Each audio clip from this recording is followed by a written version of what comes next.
जिंदगी में कभी कभी कुछ ऐसा हो जाता है कि हम समझ ही नहीं पाते कि इस पर रिएक्ट कैसे करें। और कई बार इसी झल्लाहट में हम सब्र से काम लेने के बजाय कुछ ऐसे कदम उठा लेते हैं जो जिंदगी पर भारी पड़ते हैं। आज कहानी कुछ ऐसे ही दोस्तों की। एक गलती से किसी की जान गई और उसी गलती की भरपाई में 3 लोगों ने अपनी जान दे दी। ये कहानी आपको झकझोर कर रख देगी। नमस्कार, आप सुन रहे हैं TV9 पॉडकास्ट और मैं हूं आपके साथ आसिफ खान। उत्तराखंड के टिहरी जिले के कुंडी गांव के रहने वाले संतोष और उनके 6 और दोस्त ने एक दिन यूं ही अचानक पास के जंगल में शिकार पर जाने का प्लान बनाया। तय समय और दिन के मुताबिक संतोष, अर्जुन, पंकज, शोभन, राहुल और सुमित और राजीव पास के ही जंगल चोलाह तोक के लिए निकल गए। शनिवार का दिन था। शिकार पर निकले दोस्त पहले रास्ते में पड़ने वाले राजीव की गौशाला गए, जहां उसने बंदूक रखी हुई थी। गौशाला से बंदूक लेकर 5 दोस्त जंगल की तरफ बढ़े। अंधेरा ज्यादा था और चारों तरफ बस घना जंगल और झाड़ियां थी। जंगल में शिकार तलाशते तलाशते 8:30 बजे का समय हो गया था। तभी अचानक झाड़ियों से कुछ घसीटने की आवाज आई। अभी पंकज, शोभन, राहुल, सुमित और अर्जुन कुछ समझ पाते कि अचानक गोली चलने की आवाज से वो सब सहम गए। उन्होंने इधर उधर टॉर्च मारा तो राजीव नीचे फिसला पड़ा था, लेकिन संतोष कहीं नहीं दिख रहा था। जरा और दूर झाड़ियों में झांका तो वहां खून से लथपथ संतोष पड़ा था। खून और संतोष की ऐसी हालत देखकर साथ आए दोस्तों के होश उड़ गए।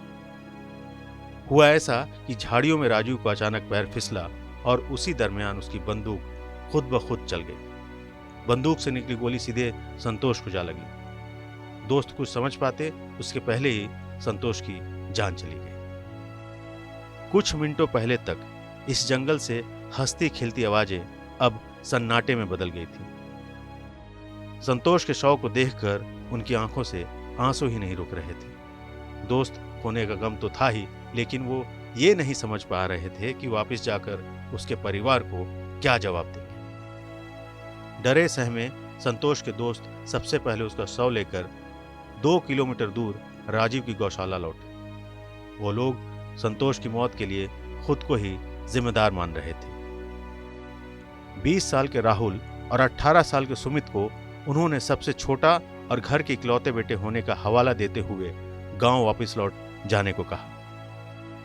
इसके बाद उन चारों ने खुद की ही जान लेने का फैसला लिया। पहले उन चारों ने एक दूसरे को गोली मारने का प्लान बनाया, लेकिन बाद में पंकज, अर्जुन और शोभन ने गौशाला के पास खेत में रखे कीटनाशक को पीकर खुद की जान ले ली और राजीव वहां से फरार हो गया। देर रात तक जब ये लड़के गांव नहीं पहुंचे तो घर वालों को उनकी चिंता सताने लगी। वो एक दूसरे के घरों पर इनके बारे में पता लगाने लगे। लड़कों का इंतजार करते करते रात के 3 बज गए थे कि तभी किसी ने सुमित और राहुल को गांव की तरफ आते देखा। बाकी के परिवार वालों ने उन दोनों से अपने बच्चों के बारे में पूछा और उन दोनों ने जो बताया उसे सुनकर गांव वालों के होश उड़ गए। गांव के लोग रात में ही जंगल की तरफ निकल पड़े। गौशाला के बाहर उन्हें पहले संतोष का शव मिला और कुछ ही दूरी पर पंकज, अर्जुन और शोभन के शव पड़े मिले। इस हादसे के बाद से गांव में मातम पसरा हुआ है। गांव के 4 जवान लड़के एक ही साथ इस दुनिया को अलविदा कह गए। संतोष की मौत एक हादसा थी, लेकिन उसके बाद पंकज, अर्जुन और शोभन ने जो कदम उठाया वो दिल कुरेदने वाला है। उन्होंने दोस्त की मौत के लिए खुद को जिम्मेदार माना और अपनी जान ले ली। इस बात को समझा जा सकता है कि सुसाइड करने से पहले उनके दिल पर क्या बीत रही होगी। संतोष तो बस एक हादसे का शिकार हुआ, लेकिन उसके 3 दोस्तों ने बस इसलिए जान दे दी क्योंकि उन्हें ये समझ नहीं आ रहा था कि इस हालात का सामना वो कैसे करें। शायद एक साथ कई चीजें उनके दिमाग में चल रही थी। वो अपने दोस्त के मौत के सदमे में थे। उन्हें समझ नहीं आ रहा था कि गांव वालों को ये कैसे बताएंगे कि ये महज हादसा था। क्या कोई उन पर यकीन करेगा? पुलिस का मामला बनेगा, थाने के चक्कर लगेंगे, कोर्ट कचहरी तक बात पहुंचेगी। इन सारे सवालों ने उनके दिमाग को झकझोर कर रख दिया और आखिर में जब उन्हें कुछ समझ नहीं आया तो उन्होंने अपनी जान देने का फैसला कर लिया। अगर संतोष की मौत एक हादसा थी तो उनके दोस्तों को थोड़े सब्र से काम लेना चाहिए था। सवाल कई थे, मामला संगीन था, लेकिन हादसे में मौत के बदले खुद की जान ले लेना हड़बड़ी और घबराहट में लिया फैसला था।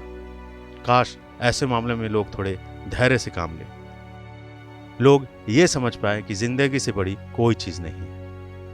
आपको कैसा लगा हमारे पॉडकास्ट कमेंट सेक्शन में जरूर बताएं। अपना ख्याल रखिएगा, जल्द मिलेंगे। नमस्कार।